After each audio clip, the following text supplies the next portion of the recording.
Hello friends, welcome to Induna academy. तर आजच्या व्हिडिओमध्ये आपण सॅनिटरी इन्स्पेक्टर या पोस्टसाठी एमसीक्यूज सिरीज स्टार्ट करत आहोत, ज्याच्यामध्ये आपण टॉपिक वाईज एमसीक्यूज घेणार आहोत. पहिला टॉपिक आहे पब्लिक हेल्थ, ज्याचा सब टॉपिक असणार आहे न्यूट्रिशन अँड इम्युनलायझेशन. इम्युनलायझेशनला म्हटलं जातं वॅक्सिनेशन. ओके, या रिलेटेड आपण एमसीक्यू सिरीज स्टार्ट करत आहोत. याच्यामध्ये बघा, फर्स्ट क्वेश्चन आहे, which nutrient is the main source of energy in the diet. डाएटमध्ये एनर्जीचा सोर्स कोणता ॲज अ सबस्टन्स ऍक्ट करणार आहे? प्रोटीन, कार्बोहायड्रेट, व्हायटमिन्स आणि मिनरल्स. यासाठी करेक्ट आन्सर आहे कार्बोहायड्रेट्स. ओके, प्रोटीन कशासाठी काम करतात हे आपण पुढच्या क्वेश्चन्समध्ये बघणारच आहोत. व्हायटमिन्स आणि मिनरल्स असू शकतात, त्याचबरोबर फॅट्स जे असतात ते पण ॲज अ एनर्जीचा सोर्स ऍक्ट करतात.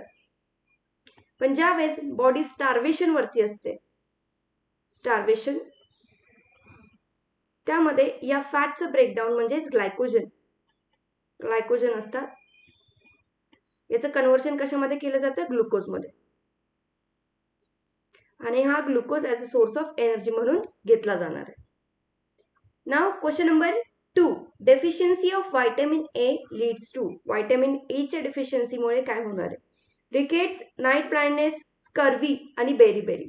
करेक्ट आन्सर बघा इथे काय आहे? Correct answer is night blindness. Vitamin A च्या डेफिशियन्सीमुळे होणार आहे नाईट ब्लाइंडनेस. रिकेट्स कोणत्या डेफिशियन्सीमुळे होणार आहे? Vitamin D. Scurvy, vitamin C.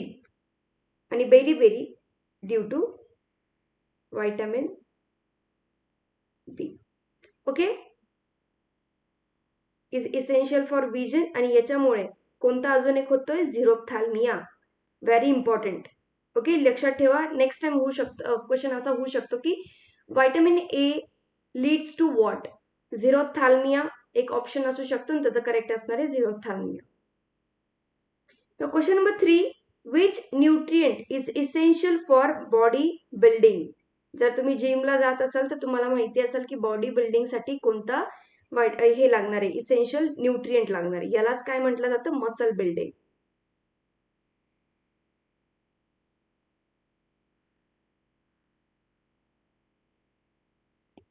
Fats, proteins, vitamins आणि वॉटर. या केसमध्ये करेक्ट आन्सर आहे that is protein. Protein is body building आणि त्याचबरोबर टिश्यू रिपेअरसाठी त्यांचं काम असणार आहे. ओके, टिश्यू रिपेअर पण लक्षात ठेवा. तर question number 4, BMI stands for. BMI चा फुल फॉर्म इथे सांगू शकता? That is body mass index, body measure index, balance mass intake आणि बॉडी मसल इंडिकेटर. इथे करेक्ट आन्सर काय बघा? That is body mass index.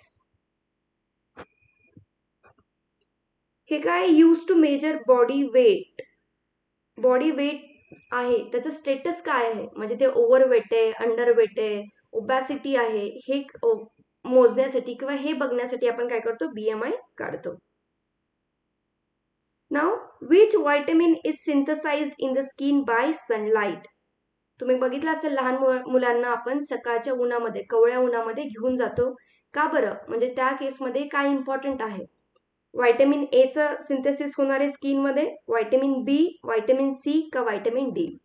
तर इथे करेक्ट आन्सर असणार आहे option number D, that is vitamin D. Okay, बॉडीमध्ये ज्यावेळेस व्हायटमिन डी प्रोड्यूस होतं, स्किनमध्ये होतं, आणि त्याच टाइममध्ये काय? कॅल्शियमचं ऍब्झॉर्प्शन पण होणार आहे. Vitamin D. Vitamin D is produced in the skin when exposed to sunlight and helps in calcium absorption. ज्यावेळेस तुम्हाला डॉक्टर कॅल्शियमच्या टॅबलेट्स देतात, ज्यावेळेस तुमचे गुडघे दुखतात, पाय दुखतात, त्या केसमध्ये तुम्हाला ना हे पण माहिती पाहिजे की जोपर्यंत बॉडीमध्ये व्हायटमिन डी इनफ क्वांटिटीमध्ये प्रेझेंट नाही, तोपर्यंत तुम्ही कितीही कॅल्शियम घेतलं तरी त्याचं ॲब्झॉर्प्शन होत नाही. ओके, म्हणून त्या केसमध्ये जर तुम्हाला डॉक्टर कॅल्शियमच्या टॅबलेट्स देत आहे तर तुम्हाला हे लक्षात ठेवणं गरजेचं आहे की तुम्ही व्हायटमिन डीच्या पण टॅबलेट्स घेताय किंवा तेवढं इनफ क्वांटिटीमध्ये तुमच्या बॉडीमध्ये व्हायटमिन डी असायला हवं. त्यानंतर क्वेश्चन नंबर 6 बघा, deficiency of iron. Iron causes anaemia, obesity, diabetes आणि गॉइटर. इथे करेक्ट आन्सर काय असणार आहे? That is option A, anaemia. आयर्नच्या डेफिशियन्सीमुळे होणारे anaemia. Then iron is required for haemoglobin formation. जे हिमोग्लोबिन असणार आहे बघा, आरबीसी वरती हिमोग्लोबिन साइट्स असतात, हिमोग्लोबिन साइट्स, जिथे काय करणार आहे, ऑक्सिजन बाइंड करतो आणि बॉडीमध्ये थ्रू आउट बॉडी हा ऑक्सिजन काय करणार आहे, पाठवला जाईल किंवा ट्रान्सपोर्ट केला जाईल, जेणेकरून आपल्याला बॉडीला ऑक्सिजन मिळतो. पण जोपर्यंत आयर्न नसेल बॉडीमध्ये ह्या हिमोग्लोबिनचा प्रोड्यूस नाही होत. Okay. Now question number 7. Which food is rich in protein? कोणत्या फूड मधून आपल्याला जास्तीत जास्त प्रोटीन मिळणार आहे? Rice, dal, sugar, oil. याचा करेक्ट आन्सर बघा इथे काय आहे. सिंपल आहे क्वेश्चन खूप. Rice, dal, sugar, oil. Correct answer आहे option number B, that is dal. आता पल्सेस जे असतात त्यांच्यामध्ये काय असणार आहे, जास्तीत जास्त प्रोटीन असतं.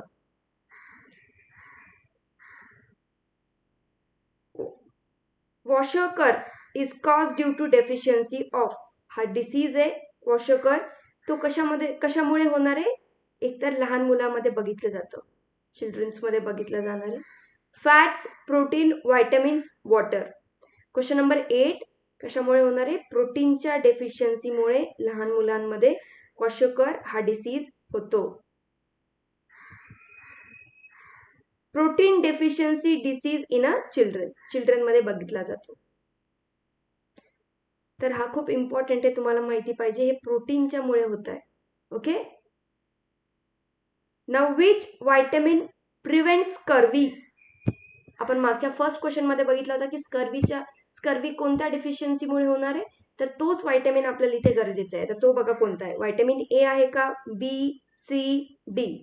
तर इथे आन्सर काय आहे, option number C is the correct answer. Vitamin C च्या डेफिशियन्सीमुळे काय होणार आहे, स्कर्वी होणार आहे. आणि जर इनफ क्वांटिटीमध्ये आपण व्हायटमिन सी घेतोय तर आपल्याला स्कर्वी होत नाही, म्हणजे प्रिव्हेंट करतोय.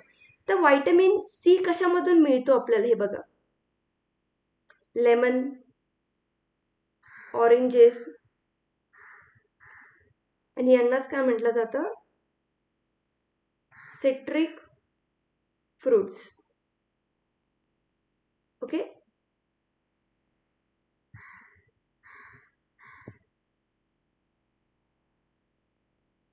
Question number 10. बॅलन्स डाएट म्हणजे काय? Only carbohydrates, only proteins, all nutrients in proper proportion and only vitamins. Balance diet याचं करेक्ट आन्सर असणार आहे ऑप्शन नंबर सी, म्हणजे सर्वच न्यूट्रिएंट्स कसे असायला पाहिजे, एका प्रॉपर प्रपोर्शन मध्ये असायला पाहिजे. असं नकोय की फॅट्स खूप आहेत, कार्बोहायड्रेट्स खूप कमी आहेत, प्रोटीन्स खूप जास्त आहेत, मिनरल्स खूप कमी आहेत. हे सगळे जे न्यूट्रिएंट्स आहेत ते जर एका प्रॉपर प्रपोर्शन्स मध्ये असतील किंवा जेवढी बॉडीला गरज आहे त्या प्रमाणामध्ये असतील तर त्याला काय म्हटलं जातं, balance diet. Now includes carbohydrate, proteins, fats, vitamin, minerals and water in correct proportion. Now question number 11. Which mineral is important for bones and teeth?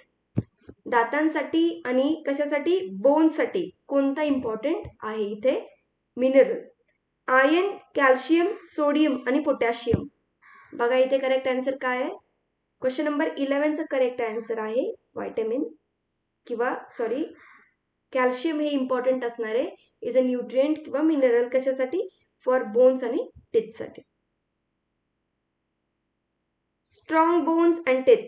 तुम्ही बघितलं असाल म्हाताऱ्या लोकांमध्ये त्यांचे गुडघेदुखी जास्त असतं.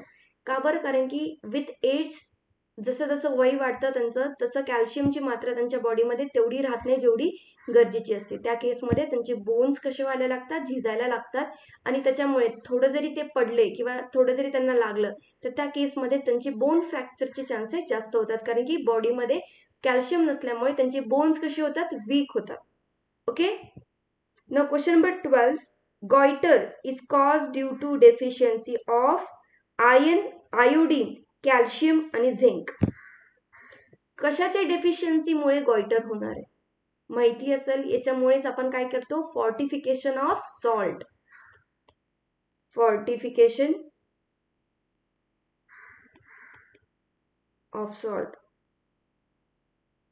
म्हणजे सॉल्ट मध्ये आपण जे सॉल्ट खातो त्याच्यामध्ये काही मिनरल्स ऍड केले जातात. कोणता मिनरल आहे आणि कशासाठी आपण ते ऍड करतोय, तर इथे त्याचा आन्सर आहे आयोडीन. ओके, आयोडीन जर बॉडीमध्ये कमी असेल तर गॉइटर होतो आणि हेच प्रिव्हेंट करण्यासाठी खूप आधीपासून सॉल्टमध्ये काय केलं जातं, आयोडीन हे ऍड केलं जातं, ज्याच्यामुळे गॉइटर हा ओव्हरऑल कमी होईल. Okay, calcium is essential for bones and teeth. Okay, ह्या मागच्या क्वेश्चनचं हे इथे करेक्ट आन्सर काय, गॉइटरचं iodine. Question number 13, which food is rich in vitamin C. Vitamin C कोणत्या फ्रूट मधून भेटलं जातं. आपण मागच्या क्वेश्चनचं आपण ज्यावेळेस एक्सप्लेनेशन बघितलं होतं स्कर्वीच्या वेळेस कोणत्या फूड मधून मिळतो ते आपण बघितलंय.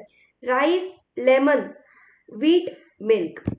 याच्यामध्ये हे पण सांगितलं होतं की सिट्रिक फ्रुट्स असतात त्यांच्यामध्ये आपल्याला जास्त व्हायटमिन सी मिळतं. तर इथे करेक्ट आन्सर काय, option number B, that is lemon. Lemon मधून आपल्याला व्हायटमिन सी मिळणार आहे. Citrus fruit from lemon, oranges are rich in vitamin C. Marasmus is caused due to deficiency of. कोणत्या याच्यामुळे मॅरास्मस हे होणार आहे. तर इथे बघा, protein only, energy only, protein and energy आणि व्हायटमिन्स. क्वेश्चन नंबर 14चं करेक्ट आन्सर आहे 3, that is protein and energy. याच्यामुळे काय होणार आहे, मॅरास्मस डिसीज होतो.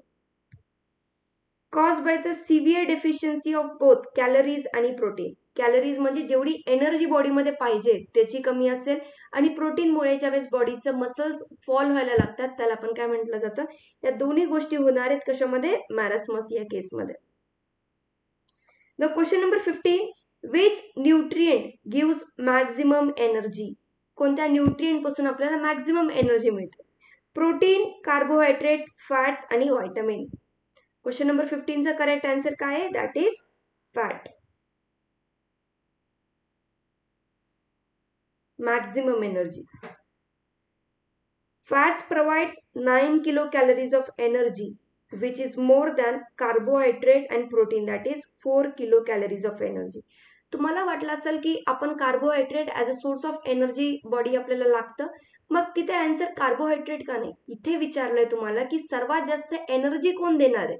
तर बघा, 1 gram of carbohydrate gives 4 kilocalories of energy आणि ते जर तुम्ही फॅट्स बघितलं, 1 gram of fat gives 9 kilocalories of energy. Okay, समजते मी या कोणत्या कॉन्टेक्स्ट मध्ये बघते की 1 gram ऑफ फॅट्स किती देते आणि कार्बोहायड्रेट किती देते. आपली बॉडी पहिल्या याच्यामध्ये जर कोणतं एनर्जीच्या फॉर्म मध्ये यूज करत असतील तर ते डेफिनेटली कार्बोहायड्रेट्स असतात. सेकंडरी ते फॅट्स असू शकतात. ओके, इथं कोण जास्त एनर्जी प्रोड्यूस करतं हे विचारलंय. मग question number 16, recommended dietary allowance, त्यालाच काय म्हटलं जातं, RDA is defined as minimum nutrient requirement, maximum nutrient requirement, average nutrient requirement आणि daily intake sufficient for most healthy people. Question number 16चं करेक्ट आन्सर आहे RDAचं बघा, रेकमेंडेड डायटरी अलाउन्स. तर याचा आन्सर आहे option number D, daily intake sufficient for most healthy people is the amount of nutrients sufficient to meet the needs of nearly all healthy individual. RDA recommended dietary allowance म्हणतं की एका healthy पीपलच्या ग्रुपला किती diet, किती calories हे लागतात, that is recommended dietary allowance. PEM stands for, कशासाठी stand होतं, protein energy malnutrition, public energy meal, protein electrolyte method, public evaluation method. Question number 17चं करेक्ट आन्सर बघा इथे काय आहे, PEM stands for, that is option number A, protein energy malnutrition. Malnutrition म्हणजे काय, तुम्ही बघितलं असेल काही मुलं ज्यांच्यामध्ये न्यूट्रिएंट्स ॲब्सेंट असल्यामुळे इनफ तुम्हाला variety of carbohydrates, vitamin, fats हे एवढं एका लिमिटेड कॉन्सन्ट्रेशनमध्ये नसल्यामुळे, प्रपोर्शनमध्ये नसल्यामुळे ते त्यांच्यामध्ये काय होणार आहे, माल न्यूट्रिशनची कंडिशन बघितली जाते. मोस्टली आफ्रिकन पीपलमध्ये हे ओके बघितलं गेलंय. Malnutrition cause due to deficiency of protein आणि एनर्जीमुळे जी होते त्याला म्हटलं जातं PEM, protein energy malnutrition. तर question number 18, which disease is caused by vitamin B1 deficiency? Vitamin B1 जसे B1, B2, B3 किंवा B7, B6 आहेत आणि त्यांचे वेगवेगळे नावं आहेत. ओके, याचे क्वेश्चन्स आपण पुढच्या लेक्चरमध्ये पाहणार आहोत, पुढच्या याच्यामध्ये सिरीजमध्ये आपण पाहणार आहोत. पण इथे बघा B1 च्या डेफिशियन्सीमुळे काय होणार आहे. पेलेग्रा, बेरीबेरी, स्कर्वी आणि रायकेट्स. करेक्ट आन्सर काय इथे? That is option number B, that is beriberi. Vitamin B1 च्या डेफिशियन्सी होणारे बेरीबेरी. B1 ला दुसरं नाव काय? थायमिन. थायमिनच्या डेफिशियन्सीमुळे होणारे बेरीबेरी अफेक्टिंग नर्व्स आणि हार्ट. कशावरती? नर्व्सला आणि हार्टला प्रॉब्लेम इश्यू करणार आहे तो.